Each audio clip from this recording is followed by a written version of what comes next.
Story world کے معزز دوستوں، شہباز خان کی طرف سے السلام علیکم۔ آج کا ہمارا سوال ہے، کیا بکریاں پالنا سنت ہے؟ جواب، جی ہاں۔ سرکار مدینہ صلی اللہ تعالیٰ علیہ وسلم کی خدمت میں بکریاں حاضر رہتی تھیں، بلکہ مخصوص دودھ پلانے والی بکریاں بھی تھیں۔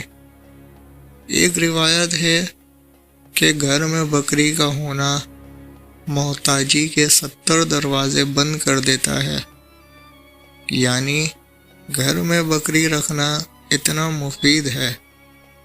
گھر سے مراد بیڈ روم یعنی سونے کا کمرہ تو ہو نہیں سکتا، اس سے مراد گھر کی وہ مناسب جگہ ہے جہاں بکری رکھی جا سکتی ہے۔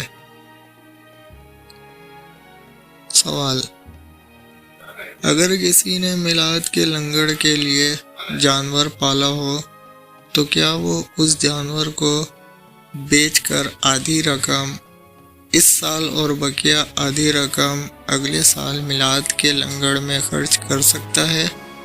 جواب، اگر اسی سال جانور قربان کرنے کی نیت کی تھی تو اسی سال کر لینا چاہیے، لیکن چونکہ ایسا کرنا اس پر واجب نہیں ہوا تھا، اس لیے اگر جانور بیچ کر آدھی رقم سے بھی میلاد کا لنگر کرتا ہے تب بھی صحیح ہے۔